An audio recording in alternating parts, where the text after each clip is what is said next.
You're with Julian on the Brown Note album review Sunday, and the latest album by Mach-Hommy from Newark, New Jersey, who it's been the last 5 years for rap have been so poor, but there's been so many interesting records this year in rap music. It might be a high point since that sort of first half of the last decade, where everything seemed, there were so many classic albums coming out, and then it just went all a bit Travis Scott.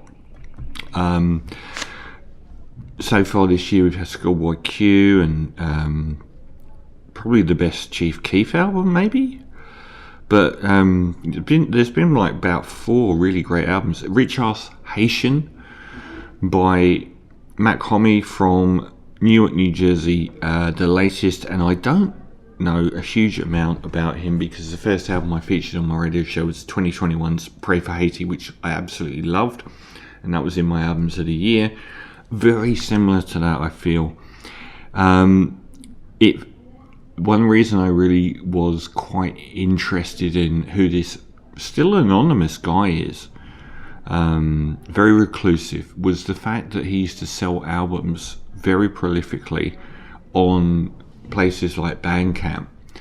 Now, everyone does that, but not with a price tag of $999.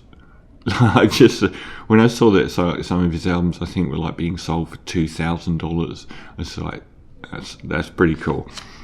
In this era, almost like a Wu-Tang-esque move.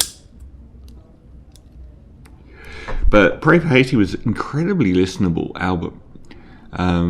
Very, it was out of time, but it obviously I'm an old head. Very pleasing. Same as the who are the guys from New York, the rap collective, West Side Guns Collective. I can't remember what the collective's called, but I was really into that, and they did sound a bit old school. Rich Ass Haitian follows on in that vein. It's a very stoner album, very smoky album. I really have enjoyed it immensely. He's done so many albums, it's ridiculous. Still no one knows his real name, but he's Haitian American, and it comes up on this album that the politics currently going on in Haiti, where America stepped in the early 90s to destroy the first democratic government they had, and then do it again because they didn't like the for the people approach of the Prime Minister, so they picked him up and dropped him in the middle of Africa, and no one ever talks about that for some reason, because they'd much rather have a failed state that was open to American business interests in Haiti than anything else. So we don't mention the fact that they kidnapped the president and put them in Africa. There's a real nice spaghetti western vibe, particularly on the untitled opener, which has got this sort of treated guitars going on and this sort of woozy melodic vibe. Completely beatless, very stoner. Continuing on with Antonomasia, I don't know if I said that right, featuring Rock Marciano. A few features on this, but mainly people that are from his world rather than big name stars, even though Rock Marciano is a big name star, but mainly people from his group, extended group. It's got the same vibe. It's got much more rapid fire vocals. This is an album that can sound very slow, but has some very fast vocals, very muddy percussion throughout it, which I really liked, smoky and hazy. I totally got a Wu-Tang vibe from it, I really did. A lot of short run times, and even the artist Gaslamp Killer came to mind when listening to it. A bit more psychedelic on Political, which had I think, Mach-Hommy can do these very not easy beats to rhyme over, but do very rapid fire verses without sounding like he's in any form of distress. just seems to ride anything thrown at him. Mentioned in the IMF and Haiti, which is another album that I sort of thought of listening to this. There's a little bit of a low-key Mad Villain vibe as well.